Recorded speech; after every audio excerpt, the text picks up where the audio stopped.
네, 강프로입니다. 하이닉스 보겠습니다. 하이닉스 오늘 보합권에서 끝났습니다. 오늘 전체적으로 반도체 종목군들의 움직임이 보합권에서 마감이 됐다, 그 정도로 보시면 될 것 같아요. 자, 그러면 하이닉스 같은 경우에 뭐 추가적으로 올라갈 수 있는 내용이 있는가? 뭐 사실 많이 올라오긴 했죠. 근데 여기서 뭐 더 올라갈 수 있는가? 그리고 미증시에서 지금 반도체 관련된 고점 논란이 조금 있어요. 근데 그런 부분이 어떻게 봐야 되는지 그 내용에 대해서 이야기를 드릴 거고, 가장 핵심 내용은 애플에서 들어왔습니다. 이제 애플에서 AI에 시동을 걸기 시작했다. 자, 애플에서 들어오면 무언가 뭐 엄청난 기술력을 가지고 들어오니까 어마어마하게 바뀔 거예요. 이게 아닙니다. AI 시장은 두 가지가 있어요. 학습 그리고 추론입니다. 추론. 이 두 가지가 있는데 23년도에 챗GPT가 나오고 나서 계속해서 데이터 센터를 만들어 왔고, 이 데이터 센터에는 엔비디아의 GPU가 들어갔죠. 그래서 지금 AI 산업이 뭔가 막 개화식에 있고 막 발전하는 과정에서 돈을 번 기업은 하나밖에 없어요. 엔비디아.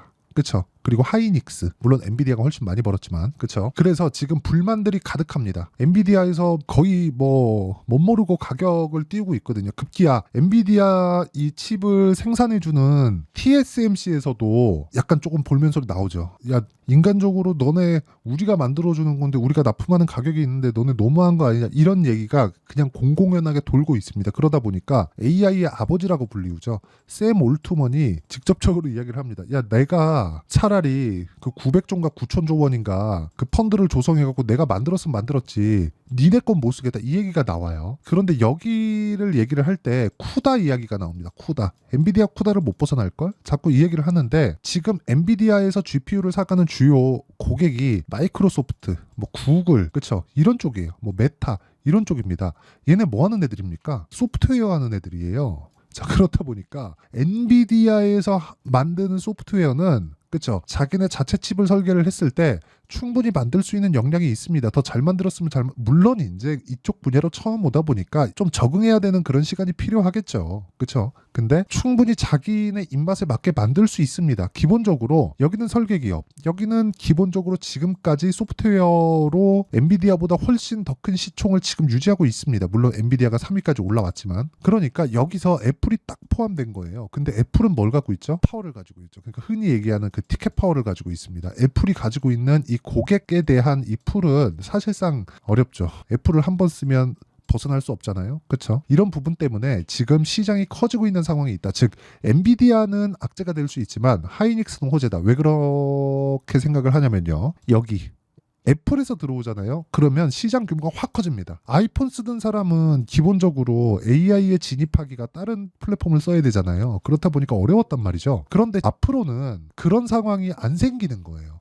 애플에서 직접적으로 하면 당연히 하드웨어 스펙이 올라가야 됩니다. 하드웨어 스펙이 올라가기 위해서 애플에서 하는 건 뭐예요? 엔비디아 거 안 쓰잖아요, 애플은. 그러면 여기서 뭘 해요? 엔비디아 자체 칩을 개발합니다. 그게 뭐예요? 지금 발표한 M4예요, M4. 그쵸? M4가 실제 나왔습니다. 자, 내용 보시면요. 애플 M4. 자, 이렇게 보시면 여기 실제 나왔습니다. 애플 AI용 최신 M4 탑재, 신형 아이패드 프로 출시. 그쵸? 자, 그러니까 애플은 뒤에서 딱 보고 있다가 어딜 쓸까? 내가 어디로 손 잡아줄까? 그쵸? 거의 뭐 트리거를 만들 수 있는 뭐 그런 거죠. 그래서 애플이 진입한다는 것 자체가 한국 시장에서는 호재다. 엔비디아는 약간 조금 이제 갸우뚱해야 되는 그런 부분이 있어요. 그러면 애플은 여기서도 마진을 극대화시킬 수 있죠. 왜? 데이터 센터 그 AI에 대한, 그쵸? AI에 대한 데이터 센터를 직접 만들지 않았잖아요. 그렇죠? 그러니까 엔비디아 걸 안 사도 됩니다. 그러니까 이쪽을 사용하는데 비용을 지출하는 거지, 그 비용 지출하는 거 말고 뭔가 꾸준하게 업데이트해야 되고 그럴 부분이 없어요. 그리고 AI용 최신 칩셋 M4가 나왔는데 여기에는 NPU 부분, 그렇죠? 뉴럴 엔진 부분 여기 나오죠. 초당 38조의 연산 처리가 가능한 뉴럴 엔진을 탑재했다. 가장 강력한 신경망 처리 장치. 이 부분에 대한 내용을 GPU하고 비교해서 앞서기만 하면 되는 거고, 이건 앞설 수 있는 환경이 갖춰져 있는 게 왜 그런지 아십니까?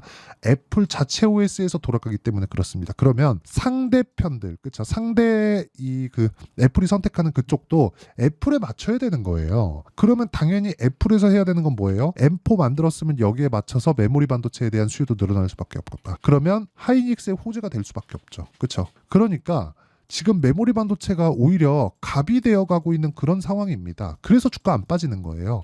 하지만 최근에 4월 달에 받았었던 조정은 단기간에 많이 올랐고 조정받고 다시 올라가고 또 조정받고 이런 부분에 대한 연속성이 나오고 있다고 보시면 되고, 이런 부분을 내가 잡아내서 매매에 활용하려면 꾸준하게 내가 활용할 수 있는 타점에 대한 이해가 필요하고, 그 타점에 대한 이해를 하려면 제 매매 내역을 보시면 됩니다. 자, 내용 보시면 어떻게 매매합니까?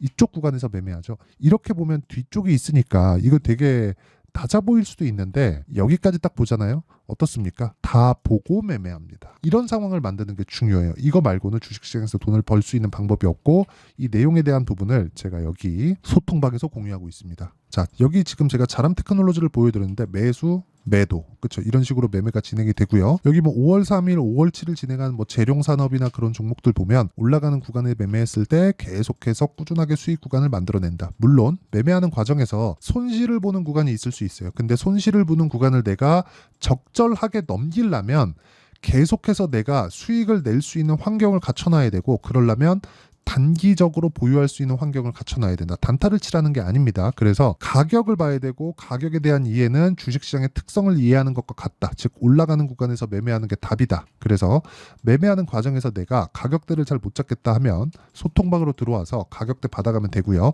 어떻게 매매하는지 와서 배우시면 됩니다. 그래서 구독과 좋아요 2개 눌러주시고요. 상단에 있는 전화번호로 구독 또는 10억이라고 문자 보내주시면 제가 소통방 입장 링크를 순차적으로 공유를 해드리도록 하겠습니다. 자, 그러면 내용 정리 한번 할게요. 하이닉스의 호재는 애플이 진입하는 것도 호재다. 왜? 메모리 반도체, 특히나 HBM 쪽으로 지금 가장 앞선 기술을 가지고 있는 건 하이닉스이기 때문에. 근데 이런 부분을 뭘 해요? 가격이 먼저 반영한다. 근데 아직까지는 애플이 들어오기 전까지의 시세다. 즉 추가 시세가 나오려면 과거에 있었던 시세가 꾸준하게 올라오는 추세를 형성하고 있어야 되고, 하이닉스는 추세가 형성이 되어 있다. 이걸 중소형 주급으로 낮추거나 중대형급 종목으로 낮추면 한미반도체나 뭐 최근에 뭐 전기 관련주들 이런 구간이 나오는 거고, 이 구간에 대한 내용을 제가 소통방에서 공유하고 있다. 그렇죠? 그래서 가격을 잘 못 잡겠다 그러면 상단에 있는 전화번호로 구독 또는 10억이라고 문자 보내주시면 되고요. 무엇보다 중요한 내용은, 그렇죠? 하이닉스가 추가적으로 올라갈 수 있는 타점, 즉 내가 보유 기간을 줄여가는 것. 하지만 하이닉스만 보유할 게 아니라 하이닉스가 나빠서가 아닙니다. 변동성을 키워서 우리가 보유할 수 있는 구간을 낮춰야 돼요. 그렇죠? 예를 들어서 하이닉스 1년 보유할래? 그래갖고 한 50% 수익 냈습니다. 어마어마한 거예요. 이게 더 수익 금액 측면에서 클 수 있습니다. 하이닉스는 금액을 많이 들어갈 수 있으니까. 그런데 하이닉스를 토대로 내가 관련주들을 꾸준하게 내가 돌려 먹을 수 있는 상황을 만들 수 있다면 어떻게 될까요? 그렇죠? 회전율이 높아지겠지만 그 회전율을 잡을 수 있는 타점만 알 수 있다면 내가 꾸준하게 수익 볼 수 있는 환경을 만들 수 있다. 근데 그게 가격이 먼저 반영한다. 즉 하이닉스 같은 여기 고가 종목군들을 내가 공략할 수 있어야 된다는 거고, 그 내용에 대한 원리, 아까 전에 타점에 대해서 이야기를 드렸고, 그 내용에 대한 원리는 여기 하이닉스의 가격과 단기 보유 전략. 단기는 2주입니다. 물론 오차는 있지만 그 오차 구간 내에서도 최대한 수익 볼 수 있는 가격, 즉 수익 전환을 만들어내는 게 목표입니다. 매도는 안 해도 돼요. 매도는 그때 가서 내가 수익 구간에 있을 때, 그쵸? 아니다 싶으면 매도해도 되고 수익 구간이 조금 줄어들 수 있고 그래요. 내가 주식 투자하면서 매매하는 그 족족 어떻게 수익을 보겠습니까? 그런 상황은 만들 수 없지만 내가 꾸준하게 수익 낼 수 있는 환경을 만들려면 가격 그리고 단기 보유 전략을 이해를 해야 되고, 그러려면 아까 전에 말씀드렸었던 타점, 그게 필요하다. 그래서 가격대에서 전체적으로 알고 싶다 그러면 아까 전에 소통방으로 들어오시면 되고요. 여기 이 내용은요, 단기 보유 전략과 함께 하이닉스의 실시간 타점을 제가 문자로 공유를 해드리도록 할 테니까 상단에 있는 전화번호로 하이닉스라고 문자 보내주시면 제가 하이닉스의 실시간 타점 그리고 단기 보유 전략을 공유해드리도록 하겠습니다. 자, 그러면 어떤 식으로 가격을 잡아야 내가 꾸준하게 수익 낼 수 있는지, 그리고 그 수익을 유지시키고 어느 정도 성과를 낼 수 있는지, 그 내용에 대한 부분을 제가 다 이해를 시켜드리고요. 무엇보다 하이닉스 아직 매도 구간 아니고요. 왜 그런지까지, 그쵸? 제가 지금 다 이야기를 드렸습니다. 이해 안 되면 영상 다시 한번 보시면 되니까 꼭 다시 보시고 이해하고 가시면 다음 구간에 수익을 낼 수 있을 겁니다. 그리고 무엇보다 어떻게 분류를 해야 되는지 제가 다 이해를 시켜드릴 테니까 영상 끝까지 시청하시고요. 모든 분들이 성공 투자하셨으면 참 좋겠습니다. 자, 24년도가 돼도 여전히 시장은 녹록지 못합니다. 이런 상황이 벌어지는 건 어쩔 수 없습니다. 이런 상황에서도 수익이 나는 종목들의 구조는 변하지 않습니다. 즉 대시세 종목에 대한 구조는 변하지 않는다는 거고, 실제 제가 소통방에서 지속적으로 이야기를 드리고 있는 내용도 대시세 종목이나 시장 주도주를 공략하는 건 철저하게 가격 분석을 하라고 이야기를 드리고, 가격 분석 이후에는 이슈에 대한 파악, 그리고 이슈를 파악하고 나서는 다시 내가 얼마에 매수할지 그 타점에 대한 부분을 지속적으로 언급을 하고 있습니다. 자, 근데 생각해 보세요. 1월 달에 시장이 굉장히 어려웠습니다. 어려운 상황에서의 어떤 종목들이 강했냐 보면 반도체와 그리고 바이오입니다. 자, 실제 여기 보면요.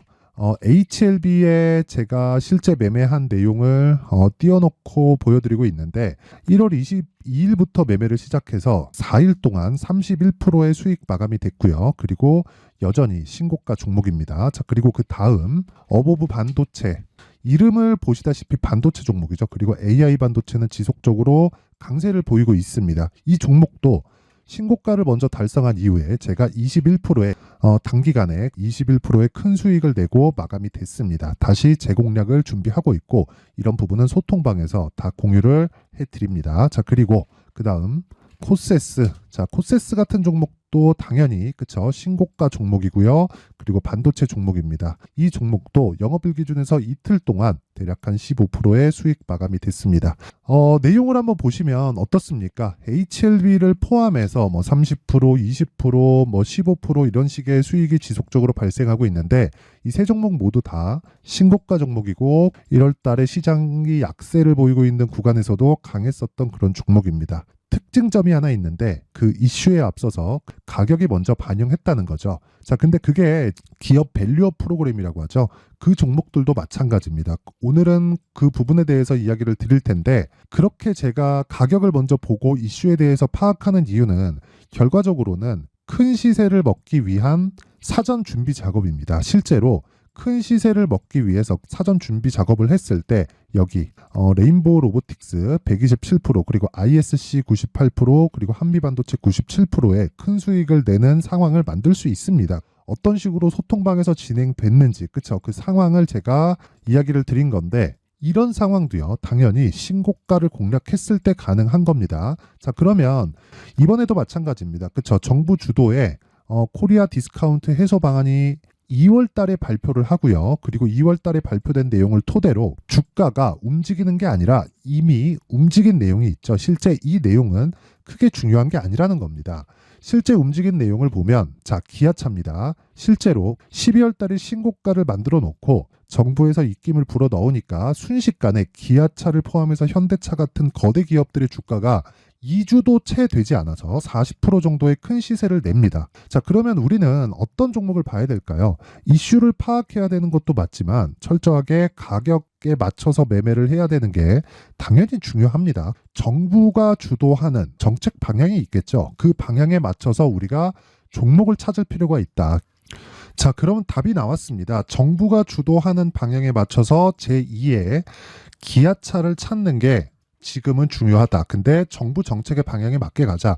그랬을 때 앞서서 제가 보여드렸었던 내용인 여기 레인보우 로보틱스 127%, 그리고 ISC 98%, 그리고 한미반도체 97%와 같은 수익을 낼 수 있습니다. 물론 시간에 대한 부분은 최소 2주의 시간이 필요하고요. 그리고 최장 3개월 안에 끝내야 됩니다. 자, 기아차의 시세를 보셨던 것과 같이 2월 달에 정부 정책의 방향이 결정되고요. 바로 3월 달이면 시행입니다. 자, 그러면 우리는 거기에 맞춰서 당연히 종목을 찾아야 되고, 제가 제2의 기아차를 찾아놨습니다. 제가 아까 전에 소통방에서 이야기를 드렸었던 내용 다 공개를 해드렸는데, 그 내용처럼 종목만 받고 싶다 하시는 분들은요, 상단에 있는 제 전화번호로 대시세, 자, 대시세라고 문자를 보내주시면 정부 정책의 방향에 맞는 종목을 모든 분들에게 무료로 공개를 해드리도록 하겠습니다. 자, 제가 원하는 건 채널 성장이 목적입니다. 자, 그래서 구독과 좋아요 꼭 좀 부탁드리고요. 모든 분들이 정부 정책에 맞는 방향으로 매매를 이어가서 큰 수익 보셨으면 좋겠습니다.